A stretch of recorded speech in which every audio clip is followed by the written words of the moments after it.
Oi, gente. Meu nome é Maria Virgínia e eu sou aluna de Ciências Econômicas da Unicamp. Hoje vou mediar o webinar sobre Teoria Monetária Moderna, organizado pela Semana da Economia. A Semana da Economia busca aproximar o debate econômico da realidade das pessoas. E este ano, por causa da pandemia, ele vai ser realizado de maneira remota, por meio de podcasts, lives e webinários. Hoje, como convidadas, nós temos a professora Simone de Deus, economista, livre-docente e pesquisadora do Centro de Estudos de Relações Econômicas Internacionais da Unicamp, especialista na área de economia política, monetária e financeira. Também temos Isabela Calegari, economista formada pela GV, mestre na área de desenvolvimento econômico pela Unicamp e atual pesquisadora do Instituto de Justiça Fiscal. Recentemente, ela escreveu o artigo A Hora e a Vez da Teoria da Moeda Moderna. O objetivo do webinar de hoje é explicar o que é a teoria monetária moderna e analisar se é possível aplicá-la no Brasil. A pandemia e seus efeitos danosos para a economia e para a sociedade nos levantaram uma pergunta muito importante. O governo pode gastar mais para mitigar os efeitos dessa crise econômica? O endividamento público é necessariamente um problema que causa inflação e diminui a confiança dos investidores? Para entender o que é a MMT, que é a Teoria Monetária Moderna, vou passar a fala para a professora Simone. Caso vocês tenham alguma dúvida, pode deixar nos comentários do YouTube e no final do webinar eu faço as perguntas para elas. Pode falar, Simone. Boa tarde, todas e todos. Boa tarde, Maria Virgínia. Boa tarde, Isabela, em especial, né? Nós estamos aqui nessa sala, uma sala feminina. É um prazer especial, né, participar desse webinar com duas mulheres, tá? Queria agradecer também a organização da Semana de Economia por esse convite, pela oportunidade de debater com vocês um tema que eu considero muito relevante. E então a gente combinou que nós vamos começar, né? Eu vou fazer uma breve apresentação do que é, no meu entendimento, né, o núcleo central da teoria monetária moderna e por que, ecoando as preocupações de vocês, ela é relevante para a gente compreender a nossa realidade e procurar transformá-la, né, numa realidade melhor, que é a nossa obrigação. Tá? Eu espero, ao final da minha fala, poder responder a essas duas questões que a Maria Virgínia enunciou aqui, que são as seguintes questões: o governo pode gastar mais e o endividamento público é um problema, tá? Então, vamos ver se eu sou bem-sucedida nessa minha tentativa. Eu vou começar com o primeiro dos desafios, é conseguir compartilhar a tela. Vamos lá, vou tentar. Tá funcionando? Tá.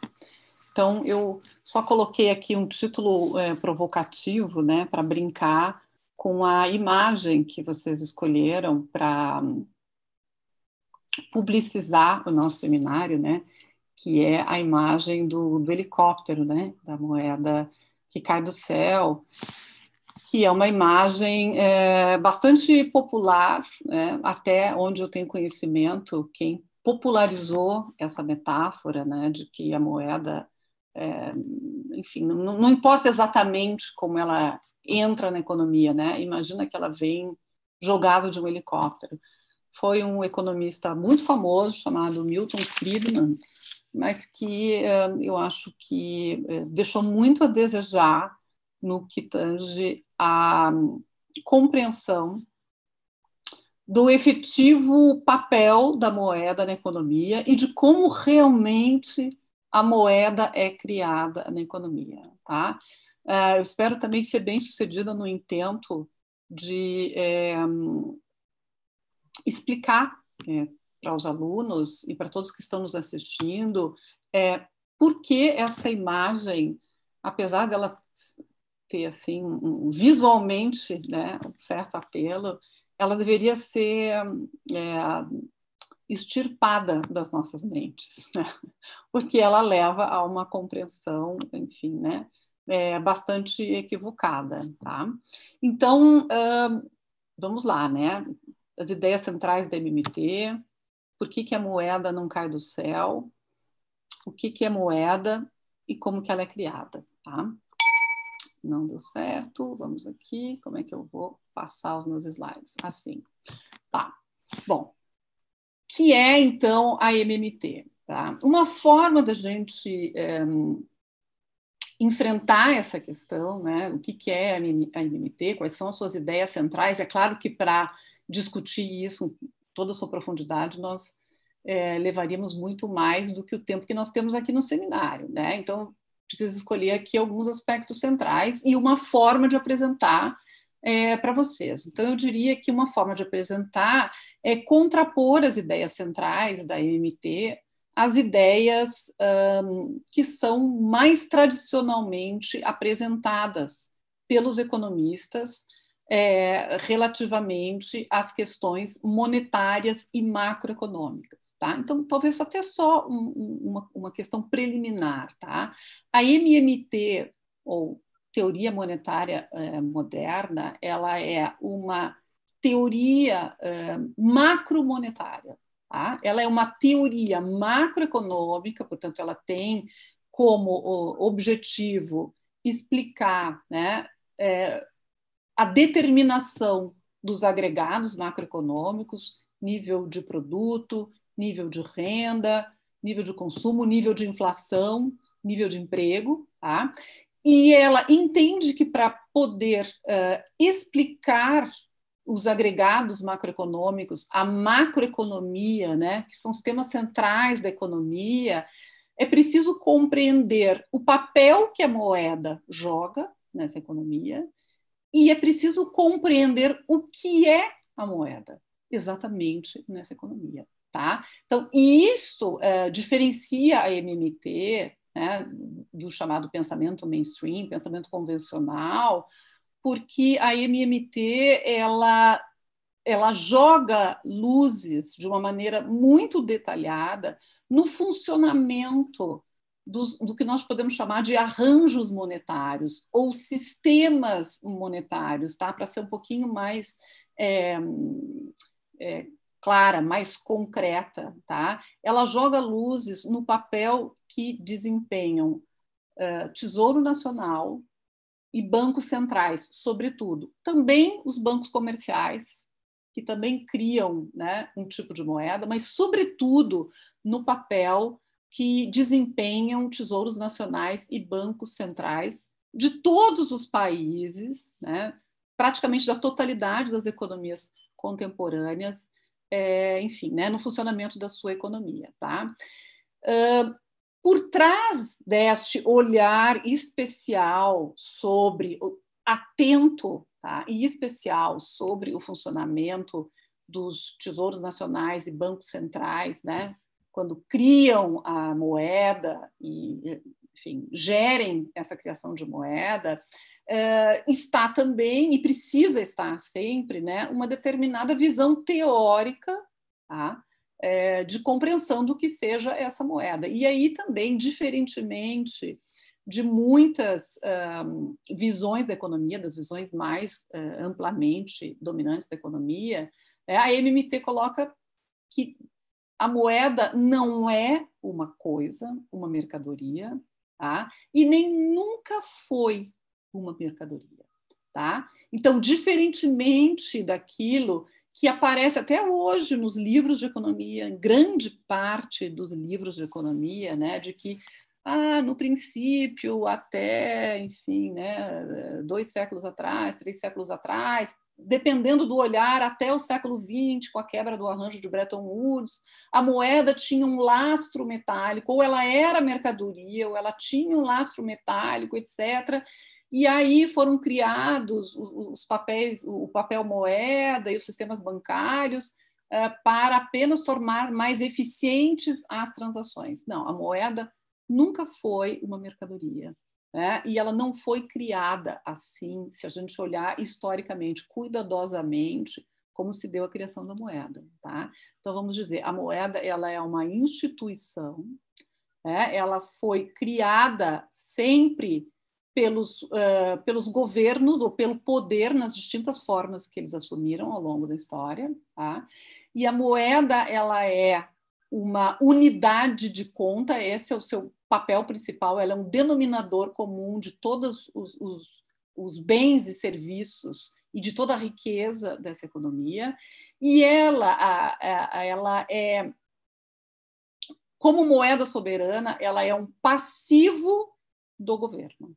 Tá? E ela é todo passivo, é também um ativo, né, para aquele que a recebe. Então, o governo, quando cria esta moeda, ele cria um passivo, tá? E quem recebe essa moeda do outro lado, né, o setor não governo que recebe essa moeda, por exemplo, nós, né, quando vendemos algum serviço para o governo, os funcionários públicos, as empresas, tá, que são clientes do governo, elas têm um ativo na sua mão. É isso que é a moeda. Tá? Ela é uma relação de crédito e débito, ela é o denominador, ela é a unidade de conta dessa economia, denominador comum das trocas. Ela não cai do céu, nem nunca caiu do céu. Ela é criada exatamente no momento em que o governo faz um gasto ou um pagamento. É aí que ela é criada, tá? Aqui cabe, depois a gente pode discutir isso, né? Cabe uma ressalva, eu já entro no meu segundo ponto aqui do slide, de que os alunos que já estudaram economia monetária sabem, né, que existe uma pirâmide de moeda, que no topo dessa pirâmide está aquilo que a gente chama de base monetária, né, ou reserva. Tá? Então, isso que eu estou falando, que o governo cria e só ele cria, é a base monetária, tá? O passivo monetário primário, né, dos governos. Os bancos comerciais, eles também são criadores de moeda, mas eles são criadores do M1 e não do M0. Tá?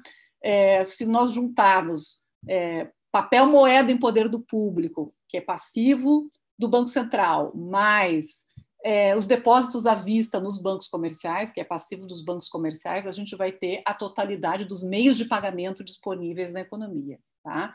Então, para ser bem rigoroso, a gente tem um sistema emissor de moeda que tem no topo, tá, o governo, no par Tesouro Nacional, Banco Central, e num segundo nível, os bancos comerciais, que também, quando criam moeda, não jogam moeda do céu, do helicóptero, de um balão, né, enfim, de um drone ou de qualquer outra coisa que a gente possa imaginar. Né? Quando um banco cria moeda, ele cria ao conceder um empréstimo para alguém que está querendo realizar um gasto e ou fazer frente a algum compromisso de pagamento, que pode ser uma dívida. Então, sempre a moeda ela é criada como contrapartida, digamos assim, tá? De uma ação econômica. Tá? E isso importa muito, diferentemente daquilo que o Friedman nos quis fazer acreditar. Porque se a gente não entender, né, que a moeda é criada nesta relação, a gente não entende, na verdade, o que é moeda e qual é o seu papel. Tá? Bom, mas são só os economistas da MMT que sabem disso? Enfim, não. Outros economistas também sabem disso. De alguma forma, se a gente for olhar nos manuais de economia monetária, a gente vai ver, né, que isso está lá estampado. Mas eu diria que isso também é uma questão de ênfase, tá? De olhar, né? De onde é que você põe um acento. Então, por exemplo, muitos economistas keynesianos, mais recentemente, vinham se dedicando a estudar muito mais, digamos, o papel dos bancos comerciais como criadores de moeda, sem prestar tanta atenção, né, no papel dos tesouros nacionais e bancos centrais como criadores de moeda. Então, diferentemente, né, do grupo de autores keynesianos, né, que nós conhecemos como pós-keynesianos, etc., a MMT propõe, olha, em primeiro lugar, se a gente quer olhar realmente o que está acontecendo nessas economias e se a gente quer enfrentar uma questão que é uma questão crucial, que é a seguinte: qual é o limite para os gastos do governo? Até quando o governo pode ir? Esse limite é o limite dado pela arrecadação, é o limite dado pela capacidade de endividamento, etc., que são questões cruciais. Né? A MMT diz, então, a gente tem que voltar o nosso olhar para esse sistema emissor de moeda e entender exatamente qual é a moeda, quais são as restrições, etc. Tá? Bom, acho que já passei por aqui, né? É importante a gente olhar, então, como é que esse gasto efetivamente acontece, como é que a emissão de moeda acontece como contrapartida desse gasto.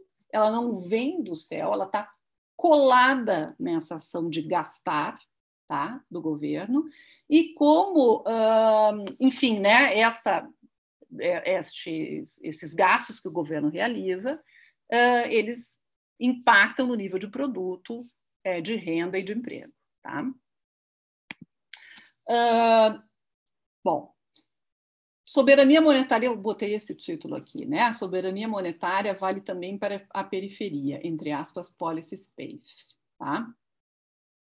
Vamos tentar chegar nesse ponto no final desse slide aqui, porque esse também é o título que vocês, de alguma maneira, escolheram para o seminário, né? Essa validade da teoria monetária moderna para uma economia periférica, que é um tema super importante, super importante, né? Que é saber o seguinte, olha, nós aqui, né? Brasil, uma economia periférica, uma economia que não emite moeda central. Nós também podemos nos valer dessas contribuições, então, que os autores da teoria monetária moderna vêm fazendo ao pensamento econômico e, de alguma forma, então, podemos nos beneficiar disso, né, e tentar fazer uma política econômica mais ativa. Tá? Então, vamos lá. O primeiro ponto aqui, né, que eu queria chamar a atenção. A conclusão mais importante da MMT, tá? Depois de fazer um olhar retrospectivo para a história de longo período, né? e perceber que a moeda não é uma criação espontânea dos mercados, mas a moeda sempre é uma criação do governo, né? Mais recentemente dos estados, antes dos reis, dos imperadores, né? etc. Tá? Então, a MMT faz esse resgate histórico, faz esse olhar atento para o funcionamento das instituições modernas, e aí conclui que o emissor de moeda, né, o Estado que é emissor de moeda soberana, ele não enfrenta restrições financeiras ou fiscais. Isso é uma heresia, né?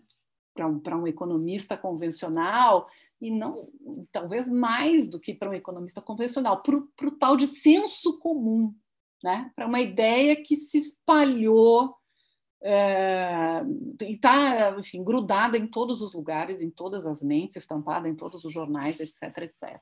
Né? Que é aquela ideia que, enfim, aparece mais elaborada da seguinte forma: olha, o governo é como nós, né? Como as nossas famílias, mesmo como as nossas empresas. A gente não pode gastar mais do que a gente arrecada, né? Tudo bem, uma vez que outra, até pode ser, mas permanentemente isso não é possível, porque senão nós vamos quebrar, né? Aí essa ideia parece apenas um pouquinho mais sofisticada da seguinte forma: bom, esse governo pode não quebrar, mas se ele não quebrar, pelo menos ele vai inflacionar loucamente essa economia, porque esse excesso de moeda, né, ele vai produzir uma inflação. E o que a MMT está dizendo é não e não, né? Não vai quebrar. E sobre a inflação, temos que ter um olhar um pouco mais sofisticado, né, acerca dos motivos pelos quais uma economia pode estar num período inflacionário. Certamente, uma concepção de moeda, mercadoria, né, enfim, cujo corolário é a simples ideia de que, estando em excesso, ela vai ser desvalorizada, né? Como uma outra mercadoria qualquer, que quando tem oferta demais, o preço dela cai. Né? Então, se tiver moeda demais, se o governo gastar demais, emitir muita moeda, ela vai se desvalorizar. Né? O preço relativo dela, né, comparado com as outras mercadorias, ele vai cair. Isso também não confere. Por quê? Porque a moeda não é uma mercadoria que o governo joga em excesso lá do céu. Né? Então, bom, então nós precisamos olhar para isso mais atentamente, né? Governos não têm restrição financeira ou restrição fiscal, né? O que significa dizer que o governo não é financiado pelos impostos. Né? O governo não é financiado pelos impostos e nem tampouco pelo seu endividamento. Tá? O governo é financiado imediatamente quando ele gasta, ele se autofinancia. E é só o governo que faz isso. Ou só os governos emissores de moeda soberana, entre os quais estamos nós, o Brasil, né? E praticamente a totalidade dos países do mundo, eles têm essa prerrogativa relativamente a todos os outros agentes da economia, de que, ao gastar, eles automaticamente estão se financiando. Puxa, mas só o governo pode isso? Sim, só o governo pode isso e muitas outras coisas só o governo pode fazer, né? É só o governo que pode, enfim, enviar projetos de lei, é só o governo que pode, né, nas suas diversas entidades, nos dar a voz de prisão, é só o governo que pode proibir aquilo, enfim. Né? Nós vivemos sob uma institucionalidade, né, jurídico, normativa, etc., que confere, né, ao governo prerrogativas que as outras, enfim, pessoas dessa economia, físicas e jurídicas e outras instituições não têm. Tá? E esta é mais uma delas. Tá? Mas por que as pessoas aceitam essa moeda que o governo emite? Né? Por que elas não se rebelam contra essa moeda? Porque elas precisam dessa moeda, primariamente para pagar uma dívida que todos têm que pagar com o governo, que são os tributos. Né? Então, aqui tem uma ideia importante, que é uma ideia que a MMT incorporou, mas que, como muitas das outras ideias que estão na MMT, ela é uma ideia que, enfim, né, ela já tinha sido trazida à luz no pensamento econômico. A MMT, de certa forma, organiza um conjunto dessas ideias, né, e vai adicionando alguns outros elementos.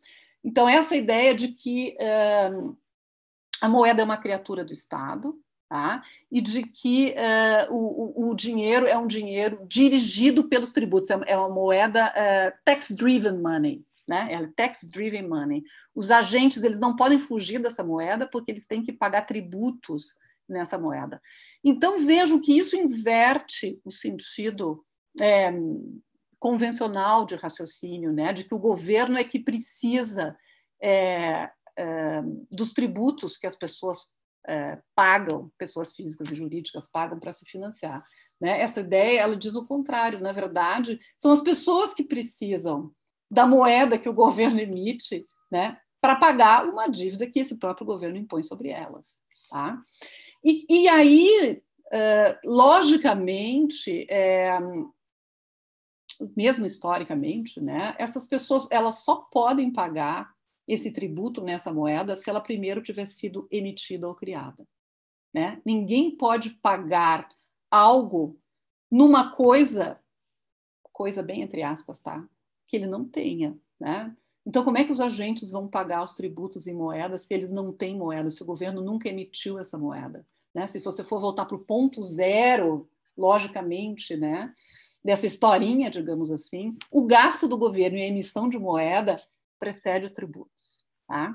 Então, qual é o papel dos tributos aí? O papel dos tributos é, num primeiro momento, ou num primeiro nível de analítico, depois a gente pode discutir isso melhor, o de destruir moeda. O gasto do governo cria moeda e a tributação destrói a moeda. Quando o governo recolhe os tributos, ele destrói a moeda. Tá? E aí os alunos que já fizeram o curso de economia monetária, qualquer um, né, que se debruce aí sobre as contas do Banco Central, eles vão ver que esses são fatores de expansão da base monetária e de destruição da base monetária. E é exatamente assim, né, que isso aparece na contabilidade do Tesouro Nacional e do Banco Central. Quando é que moeda ou base monetária é criada? Quando o governo gasta. Quando é que moeda ou base monetária é destruída? Né? Nos momentos em que há recolhimento de impostos. Tá? Segundo ponto, já toquei nisso, mas vou explorar um pouco mais essa ideia. Então, é o seguinte, o que vale é para nós e o que vale para as empresas não vale para os governos, né? As pessoas podem, se esse é um grande medo, podemos deixar de lado, né? Isso não vai acontecer, tá? Porque realmente trata-se de coisas muito diferentes. Comportamento macroeconômico, né? Ele não se dá espelhando, digamos, o comportamento microeconômico, tá? Bom, mas agora vamos chegar, então, nas economias periféricas, né? Mas para a gente chegar na resposta das economias periféricas, eu preciso desenvolver um outro raciocínio aqui, tá? O que eu falei até agora é um pouco de teoria, né? Um pouco de descrição, tá? Mas eu não cheguei ainda a avançar na questão das políticas, ou seja, né? O que a partir da incorporação das ideias da teoria monetária moderna, né, quando ela tenta descrever, analisar e descrever como se dá a criação da moeda, né, como se dá a destruição da moeda, tá? Então, tendo incorporado isso, e tendo, digamos, sido colocado no seu devido lugar, né, essa questão da diferença do governo relativamente às outras entidades, isso naturalmente, me parece, tá, tende a colocar um outro olhar sobre essa questão do déficit público, né? O terrível déficit público, esse que está aí sempre à nossa espreita, vai acabar com o país, nós vamos quebrar, né? Nós vamos ser inviáveis, etc., etc. Vamos reduzir os gastos, etc. Né?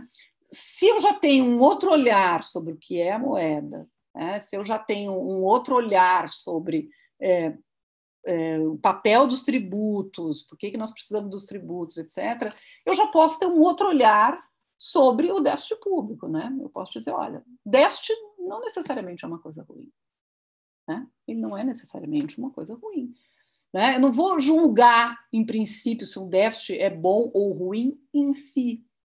O resultado deficitário para o governo ou o resultado superavitário para o governo, em si, ele não tem nenhum significado, tá? Simplesmente porque o governo não quebra, diferente do que acontece com outros agentes. Ah, mas se o governo, se eu tiver acabado o dinheiro da arrecadação?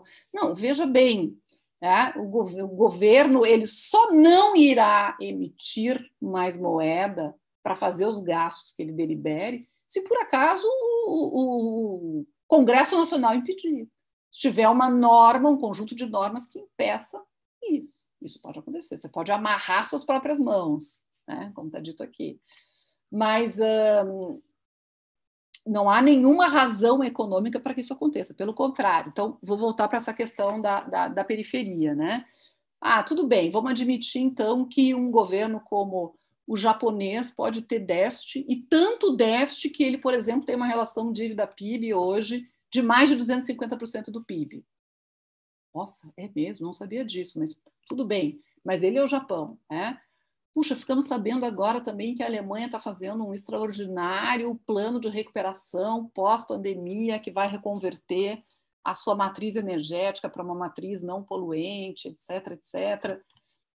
Puxa, isso provavelmente vai exigir muito gasto, né, do governo alemão. Puxa, mas eles são Alemanha, né? Países líderes da zona do euro, etc., etc. Mas nós somos o Brasil, né? Uma economia periférica. Nós não podemos fazer isso. Por que nós não podemos fazer isso?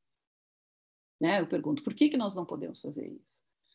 Nós vivemos numa economia de câmbio flexível, né? O nosso regime de câmbio é câmbio flexível.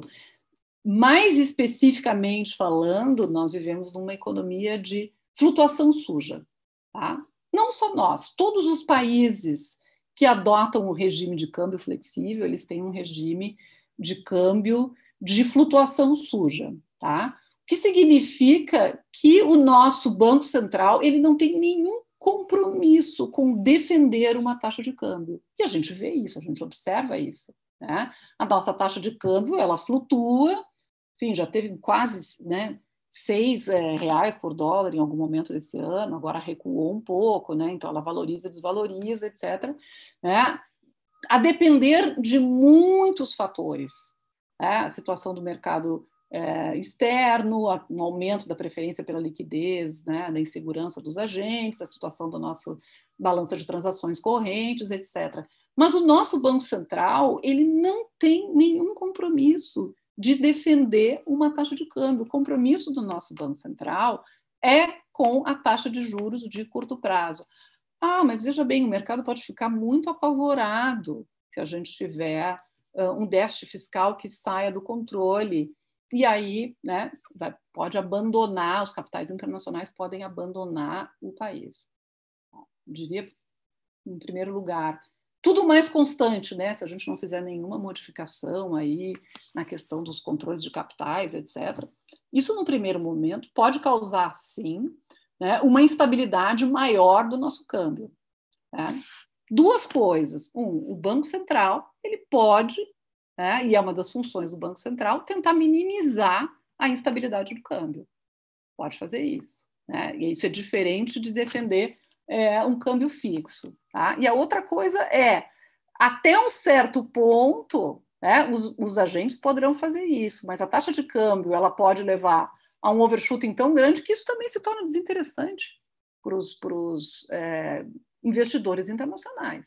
Tá? O próprio movimento do câmbio vai se tornar desvantajoso para essas operações especulativas, e aí voltaria a ser vantajoso, na verdade, entrar no Brasil. Nada disso é desejável, claro que não. Né? Instabilidade cambial excessiva não traz nenhum benefício. Mas eu só estou chamando atenção para o fato de que, uma vez que nós não temos mais um regime de câmbio fixo, a gente ganhou, tá, aquilo que o professor Randall Wray chama de, né, que é uma das referências nesse debate, chama de policy space. Tá? Nós, na periferia, também temos policy space para operar uma política fiscal mais expansionista, sim. Tá? Talvez o nosso policy space seja menor que o policy space das economias centrais, porque elas não têm restrição externa. Né? Elas emitem uma moeda que é uma moeda conversível internacionalmente. Não é o nosso caso.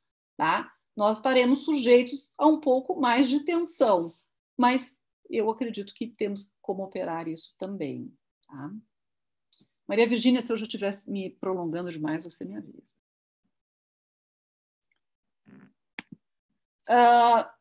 Bom, aqui só um pequeno lembrete, né? No, digamos, modelo macroeconômico da MMT, ou este modelo macroeconômico da MMT é um modelo keynesiano, né? É um modelo no qual se compreende o funcionamento da economia a partir do movimento dos gastos. Tá? Então, é o gasto que determina a renda. Né? O gasto é que determina o nível de produto. E quais são os gastos, né, no agregado macroeconômico que existem numa economia? São os gastos do governo, né? Os gastos da família, que são os gastos de consumo, e o gasto das empresas de investimento. Tá? Para a gente entender, né, como essa economia como um todo funciona, a gente tem que olhar o comportamento dos gastos do setor governo, né, do setor não governo da família, que é composto por empresas e famílias. E se eu for olhar para essa economia na sua relação com o resto do mundo, eu tenho que também entender como é que se dão essas relações de gasto, né, do resto do mundo com o nosso país e do nosso país com o resto do mundo. Tá? Então, para entender o funcionamento da economia, a gente tem que observar como estão gastando famílias, empresas, governos e o resto do mundo. Tá? E vejam, né, uma coisa interessante, que foi mais um elemento que a MMT agregou, digamos, né, no seu conjunto teórico, essa ideia de que se você olhar para os diferentes setores dessa economia, né, você vai ver que se essa economia tem setor privado, vamos esquecer temporariamente o resto do mundo, né? Se ela tem governo e setor privado, é impossível, logicamente, que os dois setores estejam em superávit ao mesmo tempo. Né? Se um setor está em superávit, o outro está em déficit. Né? E agora eu vou dizer o óbvio, mas vou dizer, se o outro setor está em déficit, né, o um está em superávit. É necessariamente assim. Né? Se nós formos olhar para o comportamento das economias no mundo inteiro, ele é necessariamente assim. Então, essa ideia, né, de que o déficit é necessariamente uma coisa ruim, o déficit público é uma coisa ruim, a gente poderia imediatamente rebater com a seguinte proposição. Mas você sabia que a contrapartida necessária do déficit público é o superávit do setor privado? Né? E que se o setor privado estiver em déficit, então o setor governo estará em superávit? Isso em si é ruim ou é bom? Né? Isso torna, eu diria, um pouco mais complexo, tá? Um pouco mais sofisticado esse raciocínio, que, em geral, tende a se apavorar, né, com a ideia do déficit. Tá? Então, se eu olho para a economia como um todo, numa economia fechada, setor governo, setor não governo, tá? Se um está em superávit, o outro está em déficit. Se o setor público ou o setor governo estiver em superávit, o setor privado está em déficit. Se o setor governo estiver em déficit, o setor privado está em superávit. Ok. Ok. Né? Não é nada inerentemente bom ou ruim nisso. Tá? Quando um setor ele acumula déficit, ele incorre em déficit sucessivamente, né? Ele vai acumulando uma dívida. A dívida ela não é nada mais, né, de que o acúmulo de sucessivos déficits. E essa dívida vai ficar na mão de quem? Vai ficar na mão, se ela for uma dívida do governo, ela vai ficar na mão do setor privado como um ativo ou como uma riqueza do setor privado. Né? Então, o que é o déficit público? Ele é uma riqueza do setor privado. Ele é um ativo do setor privado. Né? A dívida pública ela está na mão de quem? Ela está na mão do setor privado. É isso.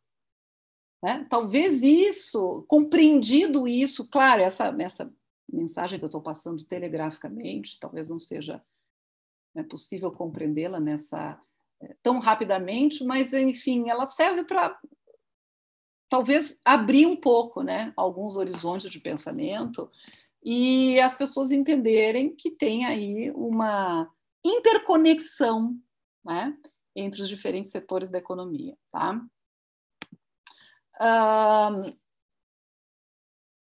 Não, acho que isso não é, na verdade, tão importante. Tá, agora um ponto importante. Tá? Quando eu falei há poucos minutos atrás que um déficit ou um superávit do setor público, eles não são em si nem bons nem ruins, tá? Não são ruins porque nós já afastamos, de acordo com a visão da MMT, né, os temores de que a economia, de que o governo vai quebrar, de que o país vai quebrar, né? Já afastamos isso. E afastamos, em princípio, a ideia de que todo déficit ele é igual à inflação, tá? Então eu digo, ele não é ruim em si, tá?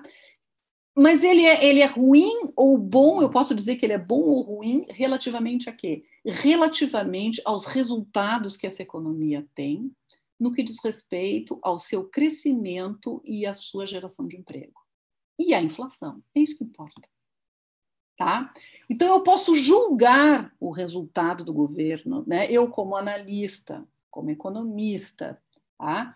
Posso olhar o resultado do governo, né? E olhá-lo e contrastá-lo com outros indicadores da economia e vou dizer, por exemplo, este déficit, apesar dele ser superior ao déficit do ano passado e mesmo superior ao déficit de 2 anos atrás, ele é insuficiente.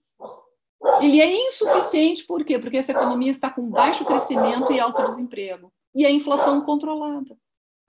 Então, não é o déficit em si que é bom ou ruim, né? É o déficit ou o superávit, ou seja, o resultado do governo, né, comparado com o resultado da economia, que vai me dizer se ele é bom, se é ruim, se é suficiente, se é insuficiente. Né? Então, nós chegamos, por exemplo, a uma proposição que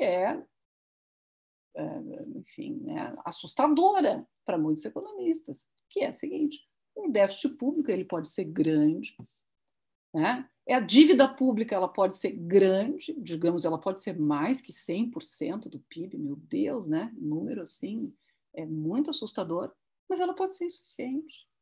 Por quê? Porque a economia está crescendo pouco. E se você tem 20% de desemprego, claro que agora eu extrapolei, mas ainda que a gente possa chegar lá, depois dessa pandemia, tá? Eu vou dizer, olha, esse déficit é insuficiente, né? E ele está sendo insuficiente porque o setor privado está gastando pouco, né?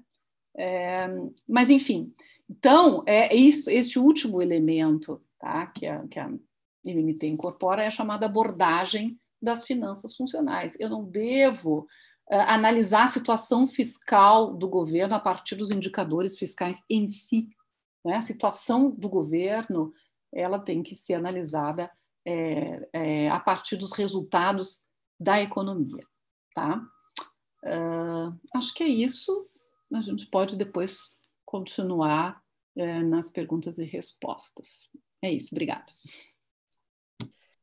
Obrigada, Simone, pela fala, para tentar iniciar o debate sobre o que é MMT, dar uma base, porque aqui eu separei algumas perguntas para a Isabela responder, que são justamente de uma visão mais crítica da MMT, que seriam os receios que eles têm em relação a aplicar a MMT no Brasil. Então, eu separei 6 perguntas para a Isabela, daí eu vou ler aqui, e aí para a Isabela responder. A primeira é: o aumento do gasto do governo não causaria um crowding out do investimento privado?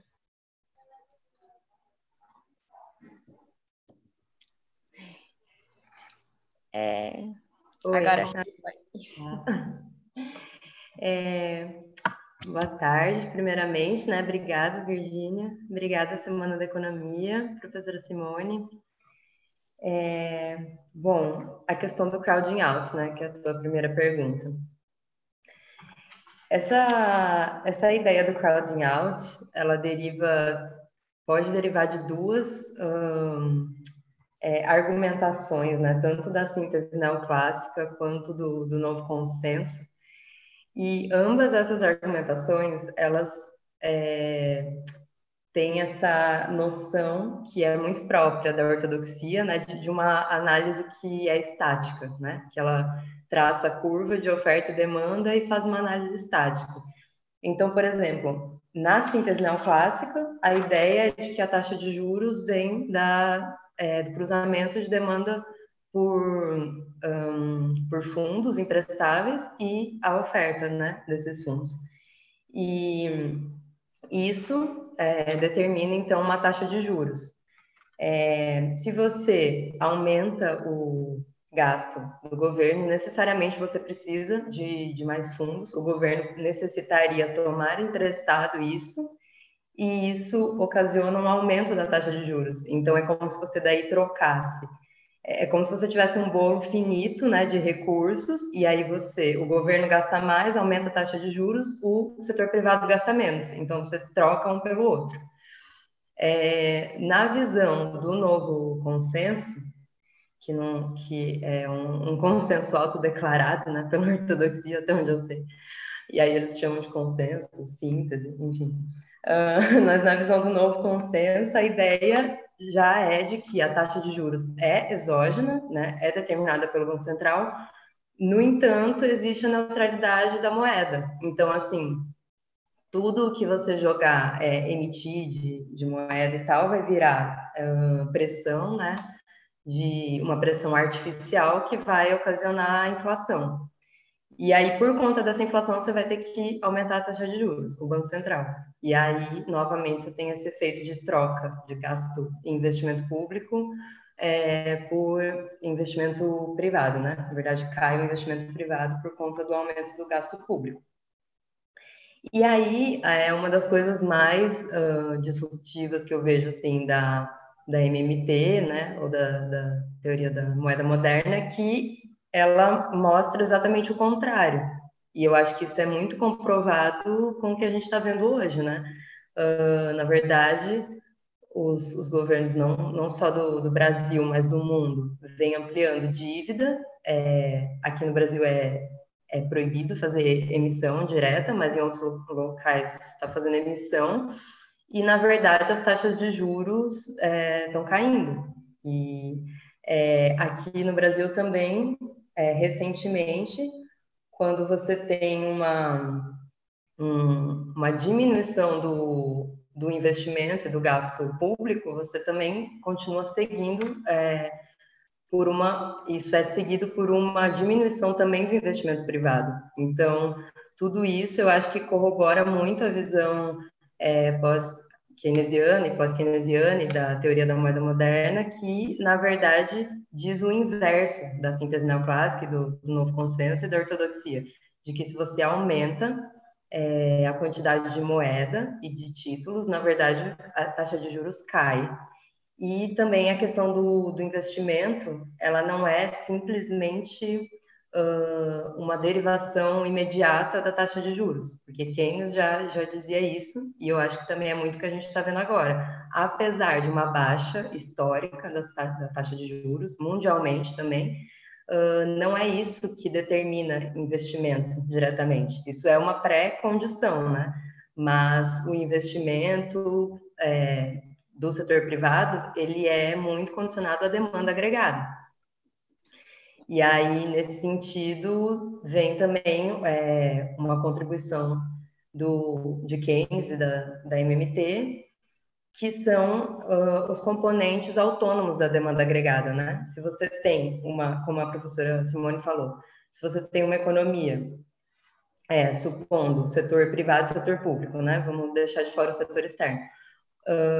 O setor externo é também uma fonte autônoma, mas no Brasil, por exemplo, ele representa acho que 12%, algo assim, da demanda agregada em 2018. Então, ele é muito pouco para um país grande se basear nisso.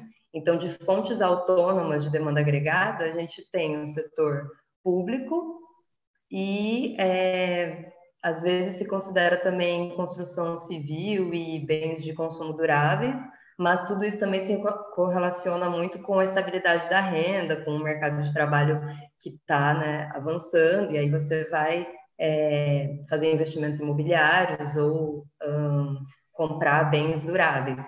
Mas o consumo do setor privado, tanto de máquinas, né, que a demanda dos produtores e a demanda por consumo, ela necessita, na verdade, de uma expectativa de que a demanda uma expectativa favorável, né, do mercado, não apenas de taxas de juros baixas. E aí, emendando, não sei se você quer falar depois, mas a questão da pandemia agora, né, ela está sendo tratada pela equipe econômica e pelo Guedes como se fosse uma mera recessão normal, onde você pode ter esse impulsionamento por meio de taxa de juros. E eu acho que o Keynes também já colaborou muito nesse sentido de dizer que a taxa de juros ela é muito boa para frear uma demanda expansiva, né, que está em excesso, mas ela não tem condição de, às vezes, estimular a economia, porque você necessita, na verdade, de uma perspectiva favorável, né? Quando a gente está com uma incerteza muito grande como agora, e para além das questões muito específicas da pandemia, na verdade, as pessoas não podem, grande parte das pessoas não tem condição de se isolar, enfim, e as pessoas estão sendo demitidas, é todo um outro contexto, e eu acho que estão sendo tomadas medidas monetárias muito por uma questão política, talvez a gente possa entrar depois nesse aspecto, mas essa questão do crowding out, no fim, esse argumento, ele é muito político. Ele diz, na verdade, que o setor público tem que meio que se abster, né, da intervenção, porque, na verdade, ele está tomando o lugar do setor privado.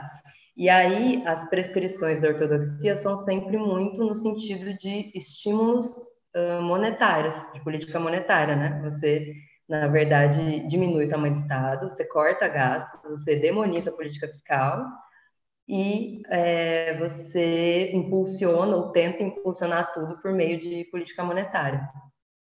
Eu vivi muito essa lógica, assim, né? Eu aprendi por meio dessa lógica, porque eu fiz uma faculdade bem ortodoxa. Então, para mim, a teoria da moeda moderna é muito... Apesar de parecer, depois que você começa a ler, você fala, nossa, sim, realmente é isso, uma questão de lógica. Para mim, ela é, na verdade, explicativa de como funciona realmente a economia monetária nas economias modernas. Mas ela acaba sendo disruptiva, porque você fala assim, então é tudo o contrário do que a gente aprendeu, né? E eu acho que desde 2008 e agora com a pandemia, isso está sendo meio que inevitável, assim, de falar sobre isso, né? Porque está ficando bastante visível esses movimentos. Tá. Pode partir para a segunda pergunta? Acho que sim. Não sei se a Simone tem algum comentário. Não, acho que foi perfeito. Todos os pontos eu concordo com você. Então, a segunda pergunta é assim: por que os ortodoxos insistem no controle da dívida nos países periféricos? Sim, então, aí acho que a gente entra nessa questão política, né, que eu estava comentando. Existe essa ideia de que a dívida, ela vai, se você expandir, ela gera um aumento necessário da taxa de juros, tanto por esses caminhos todos aí que eles argumentam, né? Seja porque você precisa pedir mais emprestado do setor privado, então, teoricamente, eles pedem um prêmio de risco maior, ou por essa ideia de que você vai dar default, ou ainda por uma ideia que eu acho mais maluca ainda, que está muito presente nos trabalhos do Alesina, que é o cara que é responsável aí por essa ideia perversa de contração fiscal expansionista e o grande arquiteto aí das políticas recentes, né, de ajuste fiscal e austeridade. A ideia que ele coloca é de que quando você expande gastos públicos, o setor privado, as pessoas, os agentes, eles têm uma ideia uma expectativa de aumento futuro de impostos. Logo, você não vai investir nem consumir, você já de antemão vai se resguardar, porque você sabe que vai ter mais impostos no futuro. Enfim, eu até escrevi outro dia sobre isso, porque eu acho essa a ideia mais maluca de todas, porque ao longo da minha graduação e com os colegas ortodoxos, todos com que vocês perguntarem, né, quando a gente pergunta, eles sempre falam que, não, isso daí, essas coisas de orçamento, de distribuição orçamentária e as regras orçamentárias são coisas muito técnicas e, portanto, o público tem que ficar alijado desse debate, né? Todos são muito contra as ideias, por exemplo, de orçamento participativo, qualquer coisa nesse sentido. Mas, ao mesmo tempo, se defende uma ideia de que as pessoas estão o tempo inteiro formando expectativas, olhando para déficits do governo, coisas que, assim, ninguém que não é economista fica, de fato, olhando para isso.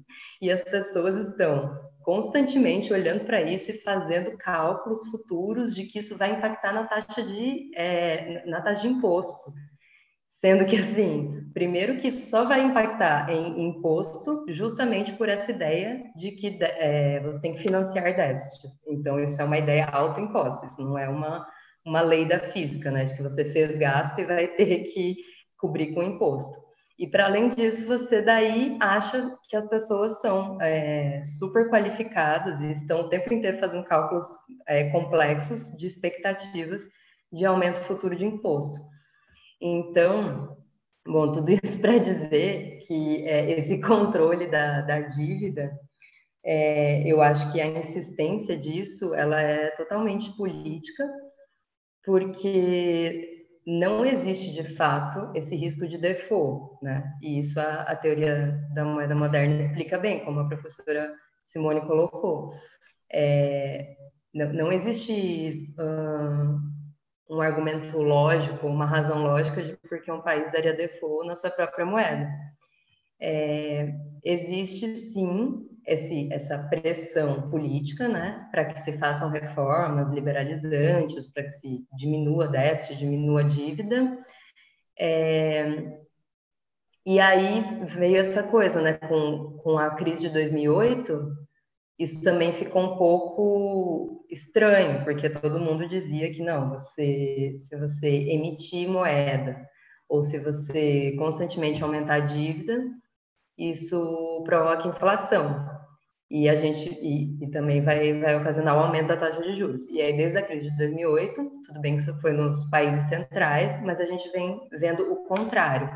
E aí, como isso ficou muito estranho dentro do arcabouço teórico da ortodoxia, eles passaram a falar dessa questão da dívida. Então, você abriu mão de dizer que, na verdade, a expansão da base monetária causava inflação e começou a dizer que, não, na verdade, a dívida sobre PIB, ela não pode passar de tantos por cento. Nessa onda entra o Alesina, né, que falava já de que você tinha que fazer ajustes fiscais e que isso... E aí ele ficava vendo se era melhor fazer pelo lado da receita ou pelo lado da despesa, sempre focando muito na despesa, e ele veio com essa ideia de contração fiscal expansionista. Então, eu acho que essa ideia de que os países periféricos têm que fazer controle da dívida, na verdade, é um projeto de readequação do conflito distributivo. Ele não tem a ver com dívida e com indicadores fiscais ou macroeconômicos. Mesmo porque a gente vê também que, principalmente em momentos de queda, né, quando você tenta fazer algum ajuste contracionista, ele tende a piorar os indicadores fiscais, como a gente está vendo agora. Então, não é uma questão macroeconômica e fiscal. É uma questão de disciplina do conflito distributivo, eu vejo, assim, né?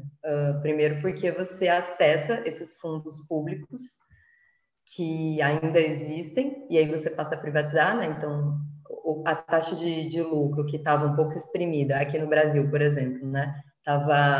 Existia um conflito grande ali em 2013, você teve um recorde de greves, né? Por conta de aumento do salário mínimo, valorização do salário, principalmente nos serviços, e isso começou a incomodar muito. Então, você pressiona por reformas liberalizantes.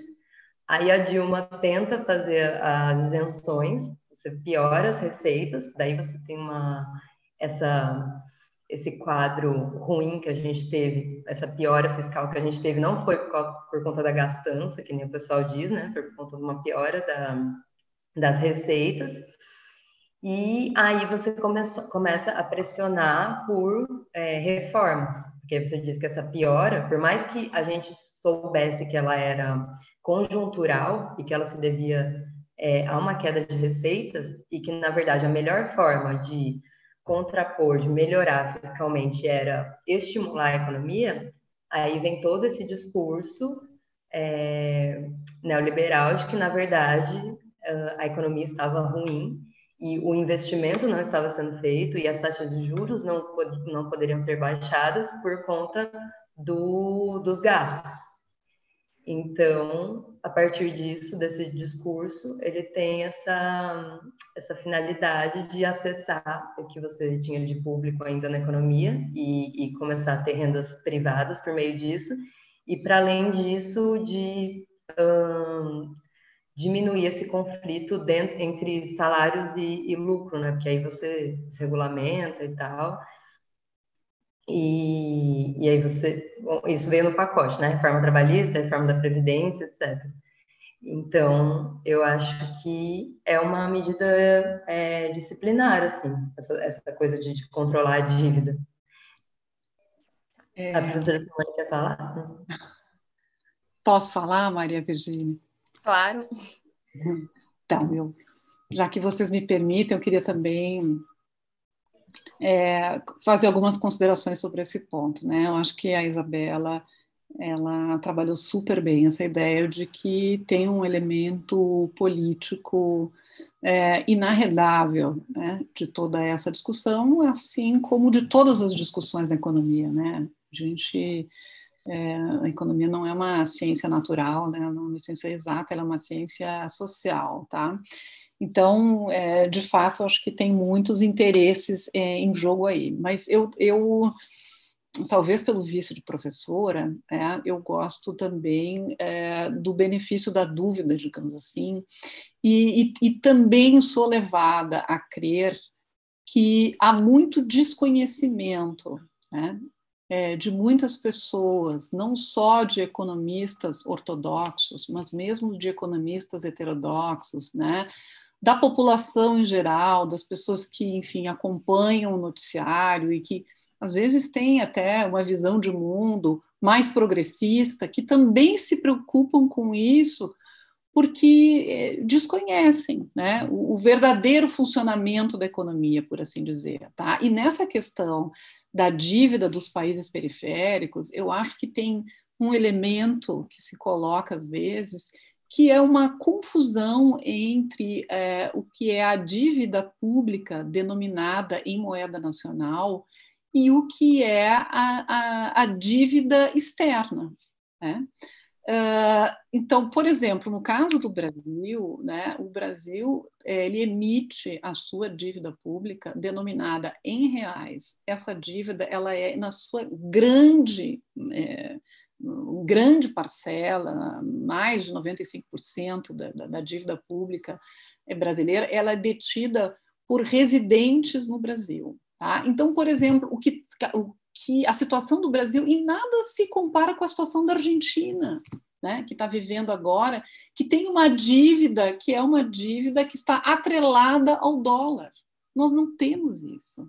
Né? Quando o país se coloca nessa situação, não emite dívida na sua própria moeda ou faz algum tipo de vinculação dessa dívida com uma moeda internacional, ele perde aquilo que nos termos da MMT, ela chama de soberania monetária, ele vai perdendo a soberania monetária. Tá?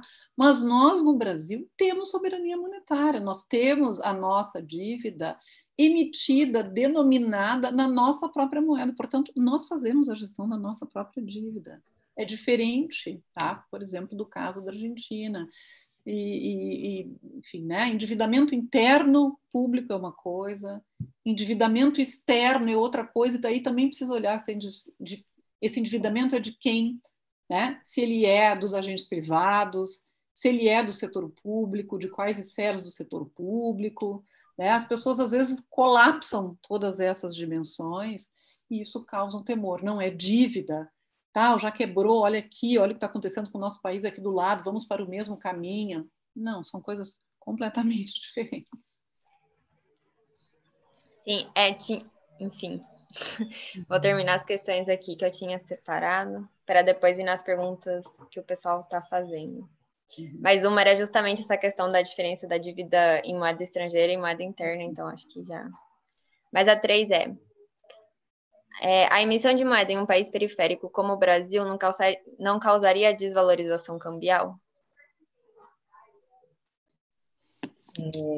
Sim, então, essa é uma das principais restrições, eu acho, né, que a gente tem, que o pessoal, quando você fala de MMT, eles falam assim, mas então impressão de dinheiro sem limites, e a gente sabe que não é isso, né? Você dizer que o governo pode sempre se autofinanciar não quer dizer que isso tenha, que isso Não quer não dizer que tenha... ele deva fazer isso, né, Isabela? Exato.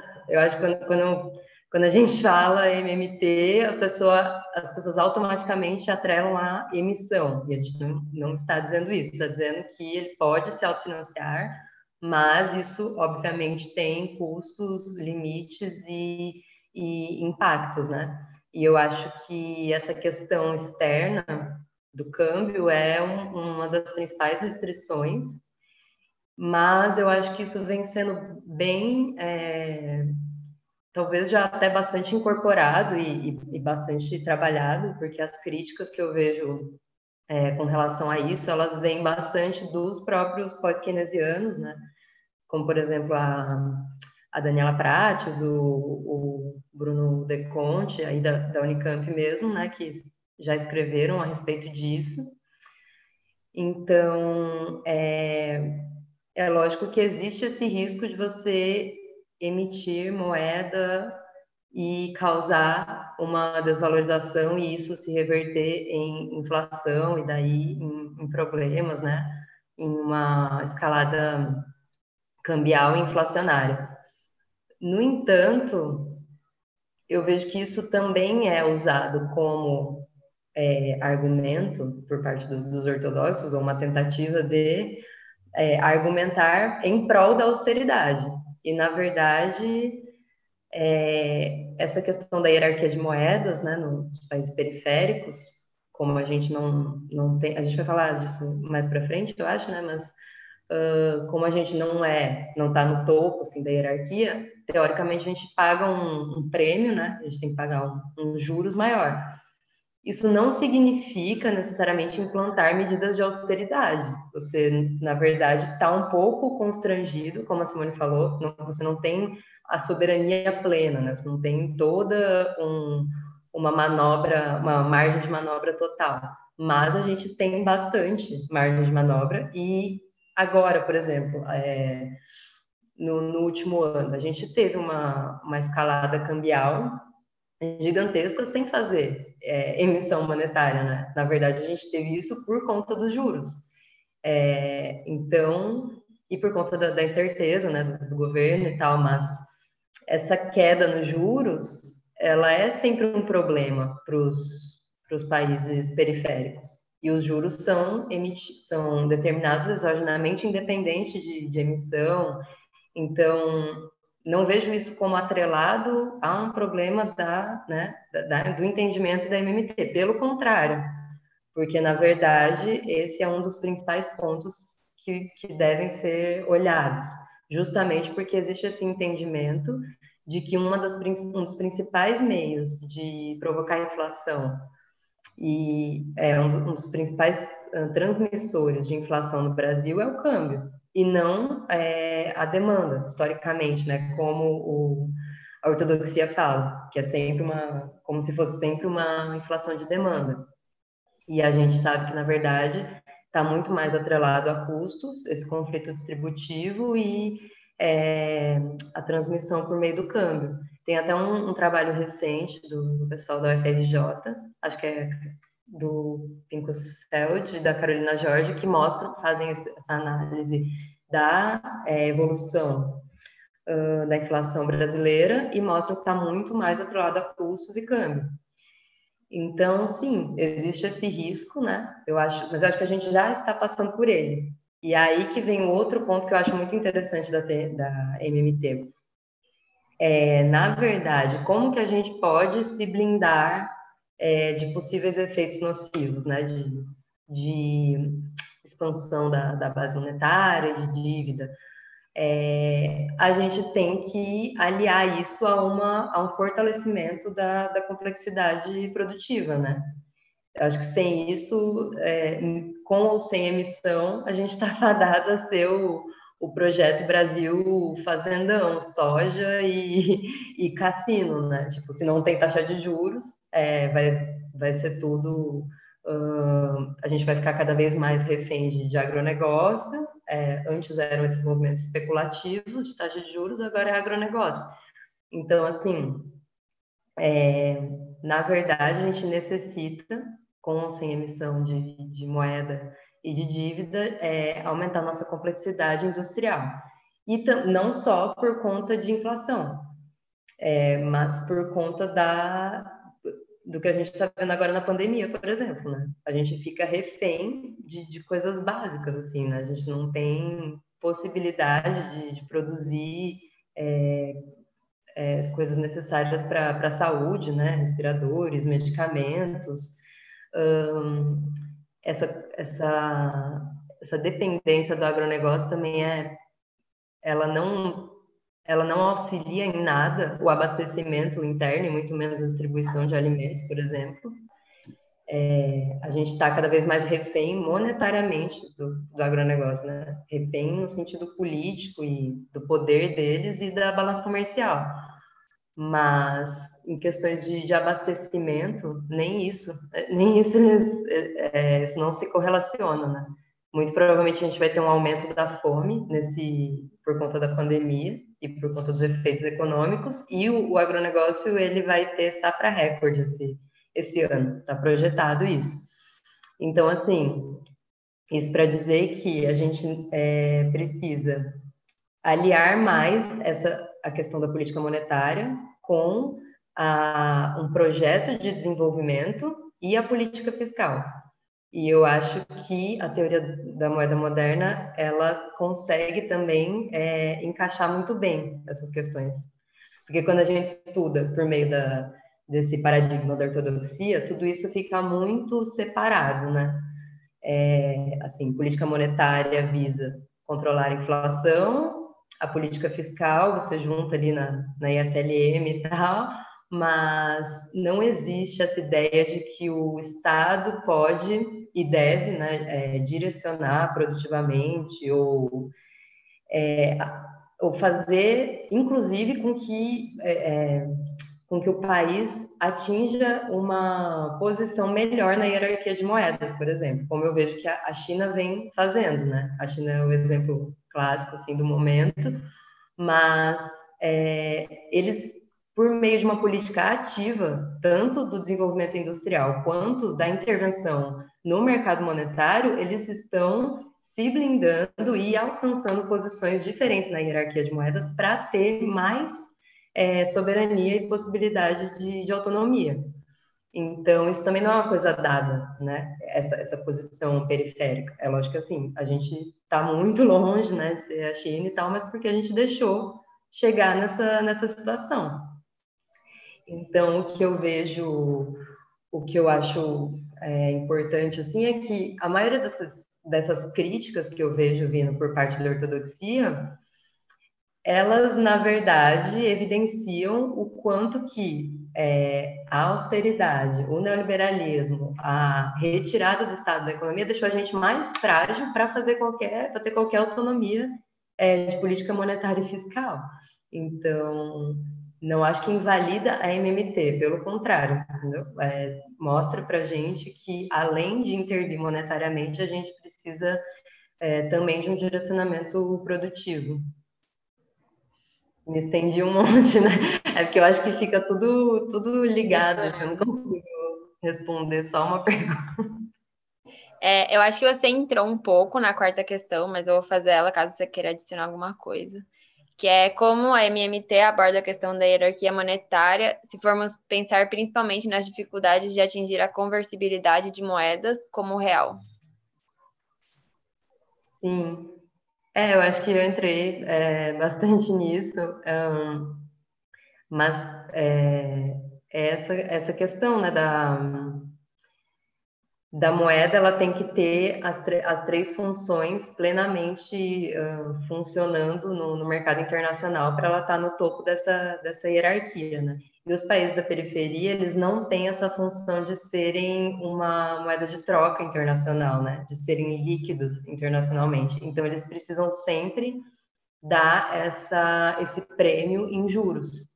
E aí, na verdade, isso é quase uma chantagem, né? Uma especulação, são movimentos especulativos apenas, também não são esses investimentos que vêm de fora por conta de juros, eles também não vêm para ficar. Então, eu também acho que a gente tem que pensar em controle de capitais, que é uma coisa que a China, né, pegando o exemplo de novo, faz um monte, e existe também esse mito ortodoxo e tal, de que não, na verdade, tudo tem que ser livre, a gente não pode intervir em nada, porque aí você espanta os investimentos, enfim. E eu acho que na verdade, é o oposto. Lógico que a gente tem que ter cautela quando faz essas coisas, porque, na verdade, os movimentos são especulativos e a gente tem que ver como eles vão reagir. Mas, infelizmente, a gente fica refém disso. A gente tem que aumentar a nossa taxa de juros para compensar essa posição na hierarquia de moedas e essa falta de liquidez internacional. Então, eu acho que a gente tem como pensar mecanismos de controle de capital para não ficar tão refém desses movimentos e, para além disso, pensar essa questão produtiva e de desenvolvimento de mais longo prazo, de como a gente pode se inserir melhor nesse sistema monetário internacional. O Keynes, né, já defendia outra coisa que eu acho muito difícil de acontecer por questões políticas, né? Que é essa ideia de um sistema internacional único. Talvez a professora Simone, não sei se ela quer falar a respeito, mas eu vejo que parece que não, né? Que se intensifica essa disputa das moedas internacionalmente. Com a globalização e com a financiarização, parece que se intensifica isso. Talvez a China tome agora um pouco o lugar dos Estados Unidos nessa hierarquia, mas não existe previsão ou possibilidade à vista de não haver essa disputa, né? Ser uma coisa única onde a gente possa ter autonomia real de política.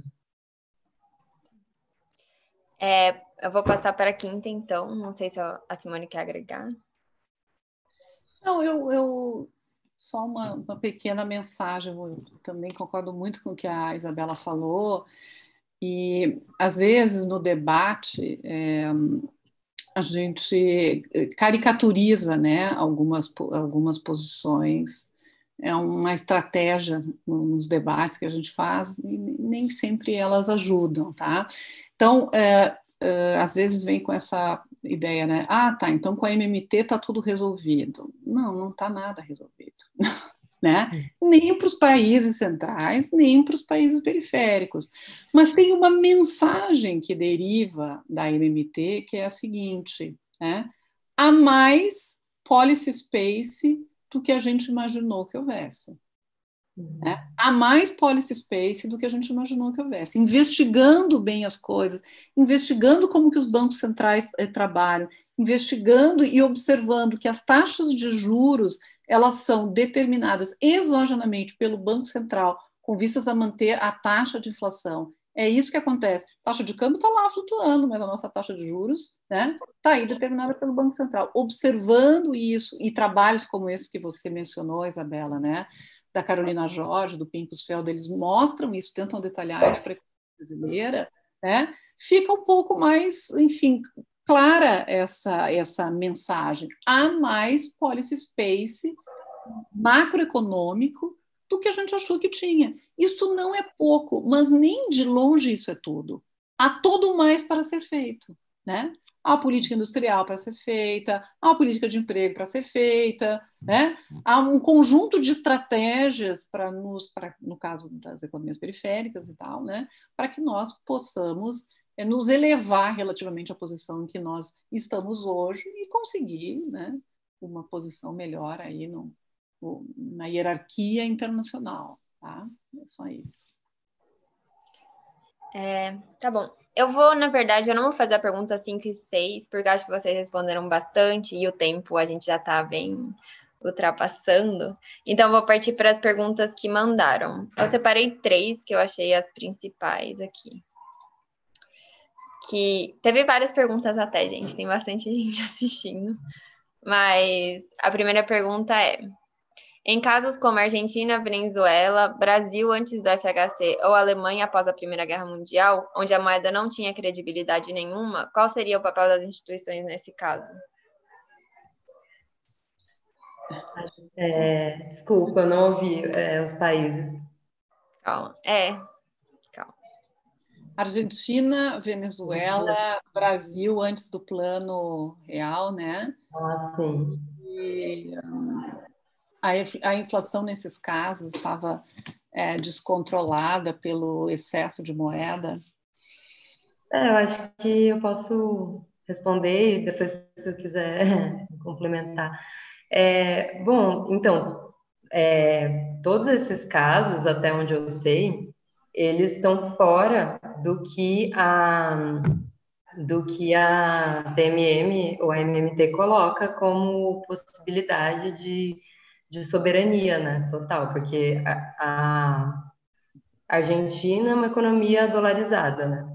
Inclusive, eu estava até estudando um pouco sobre isso, na verdade, porque eu achava que foi uma dolarização por conta da hiperinflação, mas, na verdade, eu achei que era uma dolarização informal apenas, mas eles se dolarizaram, eles permitiram isso, né, que determinados contratos internos fossem sendo feitos com base no dólar, e isso é justamente o que vai de encontro ao que a MMT fala, né? Porque os contratos e os impostos, eles são o principal meio de você estabelecer uma moeda soberana. Então, a Argentina, até onde eu sei, permitiu que ocorresse uma dolarização. Então, não tem como relacionar essa hiperinflação ao que a MMT fala. A Venezuela também, por conta da questão produtiva, é muito dependente apenas da commodity, né, do petróleo. Então cai naquela situação que a gente falou, mesmo o Brasil hoje, né, se você for ficando muito dependente de determinadas commodities, se você não se diversificar, aí você tenta expandir a base monetária, emitir moeda, e você não vai ter como suprir essa demanda, realmente corre um risco grande de inflação. O Brasil, antes do Fernando Henrique, a mesma coisa, a gente tinha dívida externa, né, muito, muito elevada, e não tinha liquidez para pagar isso, não tinha liquidez internacional, e então também não cai na soberania, porque a gente está falando de dívida externa, como a Simone falou, tem uma diferença grande entre dívida interna e externa, que tem que ficar bem clara desde o começo. A Alemanha também, após a Primeira Guerra, que eu saiba, ela buscou emitir moeda para monetizar uma dívida externa de guerra. Então, também dívida externa, né? Então, eu acho que é isso, gente. Várias críticas que a gente vê, na verdade, parece que assim, não estão não estão contemplando o que a própria MMT diz, né? Então, eu acho que quando a gente fala de dívida, tem que estar bem claro que a gente está falando de dívida interna, tem que estar bem claro que a gente está falando de estados soberanos que emitem essa própria moeda. Posso tentar agregar aqui um pouco? Claro, pode agregar. Eu vi aqui, tem algumas perguntas no chat, né? Acho que tem uma outra pergunta aqui também sobre a questão da inflação ou da deflação, né? Eu acho que eu poderia, enfim, enunciá-la da seguinte forma, né? Qual é a teoria da inflação dentro da MMT? Né? A teoria da inflação da MMT, ela é uma teoria de inflação de demanda. Tá? Então, se houver um excesso de gastos relativamente à quantidade de recursos disponível, recursos reais disponíveis, tá? Então, os preços tendem a começar a subir. Tá? Um excesso de gastos do governo pode causar isso? Pode. Tá? Por isso que nós falamos aqui antes que há limites para a expansão desse gasto na MMT. Né? E eu me lembro de ter falado na minha apresentação que um déficit ou um superávit, eles não devem ser avaliados em si, mas eles devem ser analisados relativamente a outros indicadores da economia, por exemplo, o nível de crescimento, o nível de produto e a inflação. Se a inflação está se acelerando, tá? Em princípio, os gastos, né? Então, eu quero insistir nessa ideia, porque as pessoas dizem a emissão, eu vou dizer, os gastos do governo que criam moeda, tá? Não tem paraquedas, gente, tá? Os gastos do governo que criam moeda, eles devem ser reduzidos anticiclicamente, tá? Nós podemos sofisticar essa teoria da inflação, podemos e devemos. Alguns autores, eles adicionam, né? Enfim, olha, tem outros elementos que, além da questão de custos, também explicam o comportamento da inflação, por exemplo, as expectativas. Tá? Então, não é essa inflação, do ponto de vista da MMT, não é uma inflação friedmaniana, né? Caiu muita moeda do céu, então vai todo mundo comprar e aí agora não vai ter bem serviço para todo mundo, os preços começam a subir para ajustar a quantidade de bens e serviços disponíveis relativamente à quantidade de moeda. Tá? Não. Muitos desses casos de hiperinflação, eles acontecem porque há uma restrição tão grande na capacidade produtiva, quer pela guerra, né?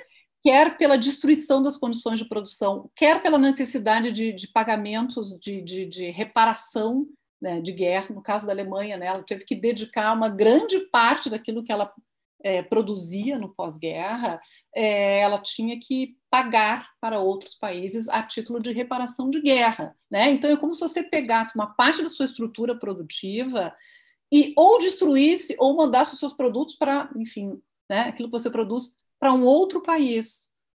Pronto, aí você vai ter, né, naturalmente, uma questão de inflação, porque você chegou ao limite da sua capacidade produtiva, que ela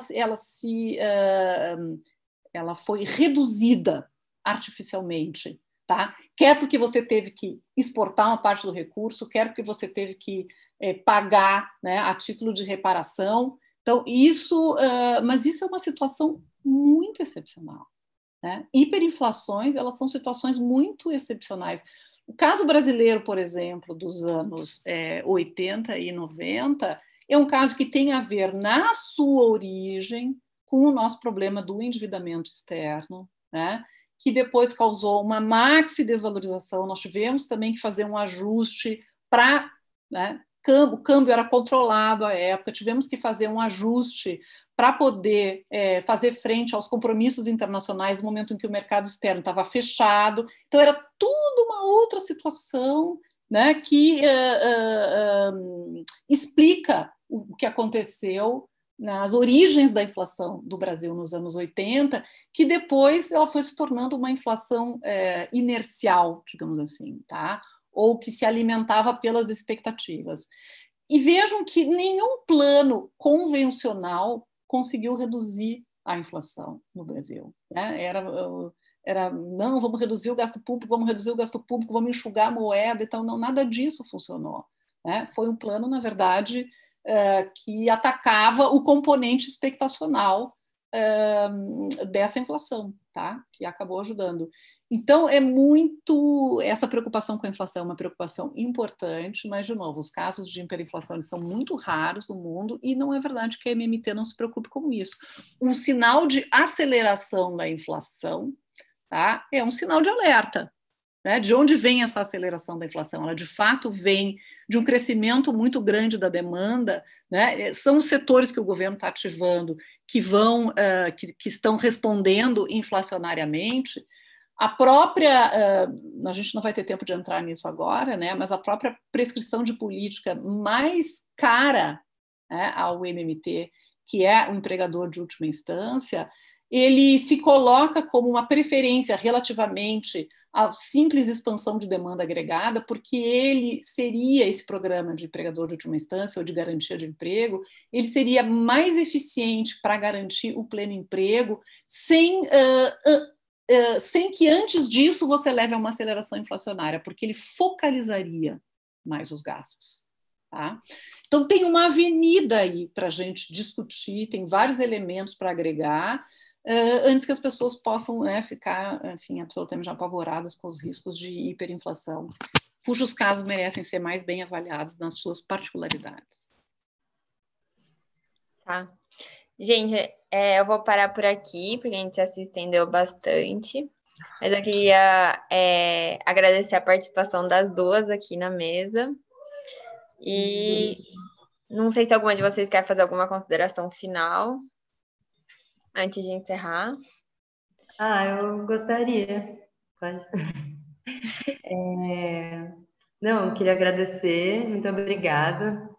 Estava nervosa, não sei se eu consegui passar direito. Eu anotei 1 milhão de dados, não falei nenhum, mas enfim. Acho que é um debate que veio para ficar mesmo, por isso que eu escrevi o artigo, inclusive, que eu chamei A Hora e a Vez da MMT, porque... E aí eu queria pontuar bem isso, que é o que a professora Simone falou também. Não é que eu ache, eu escrevi esse artigo porque, assim, nossa, a MMT vai salvar o mundo, né? Mas eu escrevi de uma perspectiva política, olhando muito, assim, o debate, né? Tanto aqui, quanto nos grupos e locais de pesquisa, quanto na militância, e principalmente nos Estados Unidos, né? Que é onde esse debate tá bem forte, assim, no Congresso e tal. E eu acho que, por uma questão política... essa vai ser a coisa da vez, assim, né? Por conta daquilo que a gente falou, não tem como esconder mais, já não tinha mais desde 2008, mas como o quantitative easing foi feito para as financeiras, para as empresas, isso ficou meio que escondido. Aí agora a gente estava vindo numa onda de austeridade, onde você tinha, assim, retirada de recursos per capita do SUS. Você tinha internações ocorrendo que poderiam ter sido evitadas por falta de assistência social, por exemplo. Você tinha uma fila de 3,5 milhões de pessoas Bolsa Família. E aí, de repente, veio uma pandemia que afeta muito mais a todos, e tudo bem, uma situação excepcional, mas daí surge o dinheiro, né? Então, no mundo inteiro você tinha ondas de austeridade, isso começou a ficar evidente. Como assim não tinha dinheiro, agora tem. Então, eu acho que politicamente esse debate veio para ficar, mesmo porque os governos já não estavam conseguindo cumprir as metas fiscais por conta daquilo que a gente explica, né? Na verdade, é muito difícil você cumprir a meta fiscal fazendo uma política de austeridade quando você está num momento de insuficiência de demanda, um momento recessivo. Então, assim, Bolsonaro já está pressionando, uma galera ali da equipe da ala militar já está pressionando para que, na verdade, você expanda, emita moeda e faça investimentos. Então, não é que eu acho também que emitir moeda vai salvar tudo. E eu também acho que a gente tem que ter muito cuidado com a questão política da MMT, no sentido de que eu li num artigo da Jacobin, muito bom, que fala assim, a esquerda socialista que estava em ascensão nos Estados Unidos, agora foi toda para a MMT. Tipo assim, a MMT é o novo hype dos jovens de esquerda. E eu acho que a gente não pode, de forma alguma, perder a radicalidade socialista, que é uma teoria de Estado marxista, por exemplo, para trocar isso pela MMT. Não é esse o caso, né? Então, eu acho que isso tem que ser muito pontuado. Como a professora falou, a MMT é uma teoria macromonetária dentro do capitalismo. E eu acho que ela é extremamente importante para desmistificar coisas que estavam sendo faladas até então. Tipo, não tem dinheiro, não temos como afetar a taxa de juros, tudo isso cai por terra. Então, isso é fundamental, isso tem uma força política. Mas eu acho que se daqui a uns anos vierem falar assim, olha lá, vocês falaram que a MMT ia fazer a revolução, ou que, assim, emitir moeda ia salvar tudo e, sei lá, emitiram e e foram construir uma nova Transamazônica, não sei, porque pode acontecer, né? Então, assim, não é isso que a gente está falando. Inclusive, a professora foi da minha banca de mestrado, né? E eu fiz uma dissertação que era contra a ideia do crescimentismo, que era porque eu sou da economia ecológica, então, na verdade, eu acho que a gente, utopicamente, assim, eu espero fugir da ideia do fugir do capitalismo, né? Mas eu acho que um grande problema dentro do capitalismo é a ideia do crescimentismo, de que tudo está atrelado a crescimento, porque na verdade precisamos expandir a renda média, porque na verdade as pessoas estão subjugadas ao emprego e não pode ter uma melhor distribuição, pode ter outra forma produtiva. Então a gente tem que ficar produzindo e crescendo, porque senão todo mundo passa fome. Então assim, eu quero fugir dessa ideia de forma utópica. E aí, em outro grupo que eu estava, por conta do artigo, me perguntaram: mas como que você escreveu a dissertação anti-crescimento e agora está falando de MMT? E, na verdade, assim, a gente está num momento em que, por mais que utopicamente, né, eu seja socialista, eu vejo que a gente tem que, de alguma forma, superar o Estado, mas isso não quer dizer que eu queira o neoliberalismo, o não Estado do neoliberalismo. Então, assim, a classe trabalhadora atualmente está sem poder de barganha nenhum, né? Está sem o mínimo, e quando você tira toda a assistência social, tira qualquer possibilidade de benefício e de leis trabalhistas mínimas, as pessoas ficam à mercê de aceitar qualquer coisa, né? Então, eu acho que nesse sentido, a MMT, ela dá poder para a gente pleitear o que a gente quer e para a gente não cair nos contos de austeridade e do neoliberalismo e para a gente, inclusive, politicamente, criar uma nova força nesse sentido, né? Não é que eu ache, por exemplo, porque isso é muito da crítica marxista, né? Não tem como implementar o programa de garantia de emprego, né? Que é uma grande bandeira do MMT por conta da necessidade do capitalismo de exército industrial de reserva. Eu realmente acho que não, acho que seria uma briga tão grande você implementar um programa de pleno emprego, mas o próprio fato de desnudar que isso seria possível, mas as pessoas não querem, por uma questão política, é super importante, né? Então, eu acho que a gente tem que bater nessas teclas todas até o fim, para deixar claro que, na verdade, as questões são políticas. Então, eu acho que ela pode ser muito interessante e disruptiva e trazer novas possibilidades e novos horizonte do debate. Exato, e um poder de barganha maior para a classe trabalhadora. É isso nesse sentido que eu escrevi a respeito e que eu estou estudando. Tá bom, então. Então, eu vou encerrar aqui. Só para fazer uma propaganda da Semana da Economia, que hoje a gente divulgou um podcast no Spotify sobre neoextrativismo, para quem quiser assistir. E para seguir no @Semana da Econo no Twitter e no Instagram. Maria Virgínia, posso fazer só uma sim, claro. Não, é porque acabamos falando no finalzinho sobre a política de garantia de emprego e ontem, fazer uma propagandinha também, né?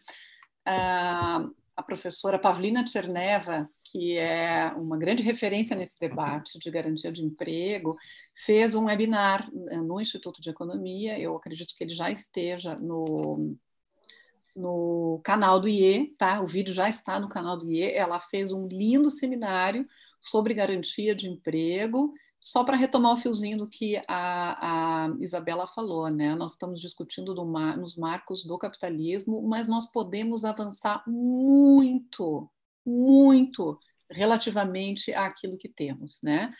As utopias de cada um são as utopias de cada um. Eu acho que a gente sempre tem que almejar uma sociedade melhor, tá? E a gente tem como fazer isso, não há nada de natural dentro da economia que nos impeça de chegar nesse ponto. Então, a gente tem que procurar esclarecer, né, pontos que parecem, digamos, obscuros no debate. Há muito para a gente avançar aí. Tá bom? Tá bom. Foi um prazer estar aqui com vocês duas.